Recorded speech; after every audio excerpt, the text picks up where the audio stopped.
The question is, can we take, for example, Creative Solutions?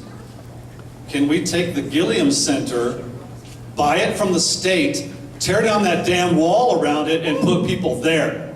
Can we?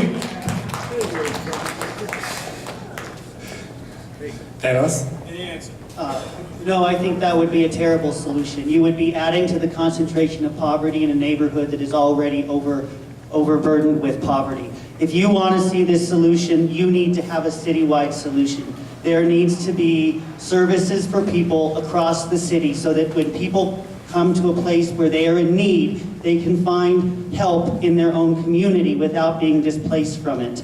That is essential. I believe the reason the services are all put in one place is because that's easier for the service providers to provide their services in that way. It's come to us and get your services here. This is where we are. And so people come, they come from all over the city, they come from all over the state, and they're bused here from other cities in the country to get the services in that location. Communities across the city and across the state need to have services to take care of people in need in their communities.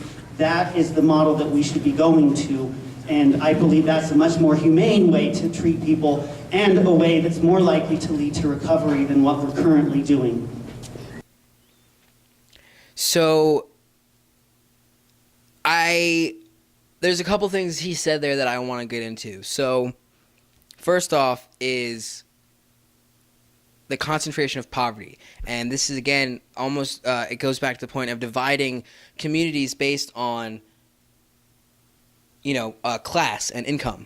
But when you do that, like I said before, you are almost basically dividing them on race, because with systematic racism, like I said, certain stereotypes exist for certain reasons. And another point he made, which I think is fantastic,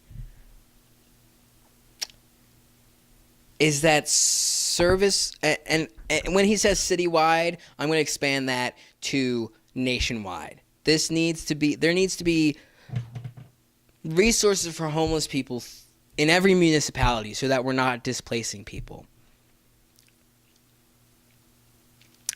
But he also mentions people busing homeless people into the city.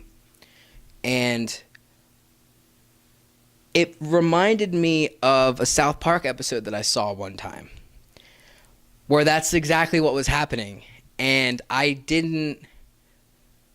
just thought it was funny, well, that's crazy, right? And so I had to look it up, actually.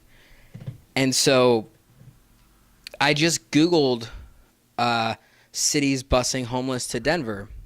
And there was an article by the Denver Channel 7 posted, written November 15th, 2016. So it was only a month ago. Titled, Group Busing Homeless to Denver, Some of Nashville's Homeless People Being Put on Buses. Denver sister station WTVF in Nashville exposed a controversial program that pays for one-way bus tickets for area homeless. Some of those destinations include Denver, which is dealing with an upswing in homeless individuals.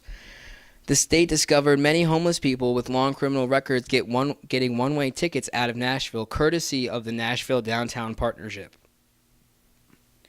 The partnership's Homeward Bound program has given away more than 900 bus tickets since 2008. So this goes into... They talk to, let's see if I can find his name here. Harold Sylvie, who was, that's the homeless man. He was arrested more than 100 times for things like public intoxication in downtown Nashville. And despite repeated arrests and being cited for things like annoying the public, Sylvie was given a one-way ticket to Denver because the partnership believed he had a job there. And I'm gonna put the link to the article in the description of this video, because I don't really have the time to go through the whole thing, and I really want you to go back and read it, because it goes into the incompetence of government, saying basically based on one phone call from some guy, they believed he had a job there, so they sent him there. And then as soon as he got to Denver, he was arrested 6 more times on things like public intoxication.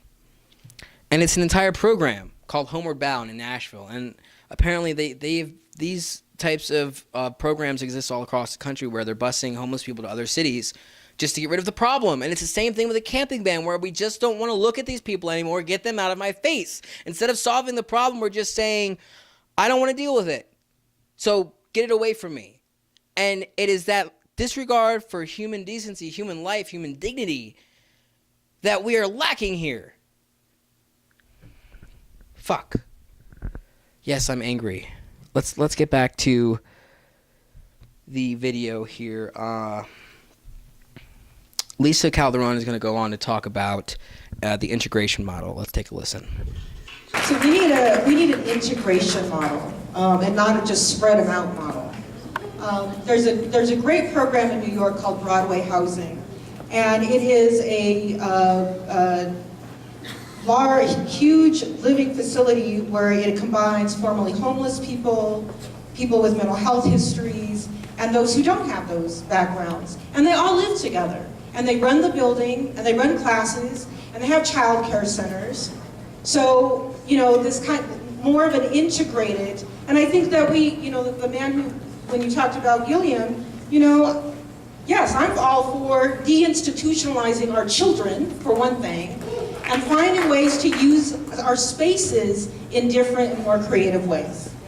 So again, she comes back to the integration model, and basically not separating these people from normal people, which I think is such a great way to see it, because it helps people like us who've never experienced homelessness, other people who've never experienced mental illness, because I have, to have interactions with people with these experiences and be more empathetic and be able to understand the problem more. And it also helps people who suffer with these things to feel like they are normal, that they are within normal society, that they aren't outcasts, and they don't have to feel alone. That it's not only other people who have these experiences that sympathize, but people who don't have these experiences that can listen to these people and understand and be empathetic and say, I hear you, and I stand with you, and I support you because I know you. You're my neighbor. You're my friend. It's important that, and this comes back to a racism as well, as you find that a lot of white people who are racist may have never had an experience with a person of color in their entire lives, which is a huge problem, which I also think comes back to the internet being a tool that we can use to end things like ignorance. When we have such an enormous amount of access to such an enormously large amount of information, all we have to do is be able to learn how to harness it properly. So there's the next thing they're going to be talking about is tiny homes. And apparently there was an issue. Denver has been allowing tiny homes, as far as I understand. If you know anything more about that, please comment. I don't really know. But one of the major problems with the tiny homes was plumbing. So let's take a listen to that, because I think if you're looking for solutions in your city, I think this is really important to understand all the details of what goes into being able to have a policy that allows tiny homes. So let's take a listen to that.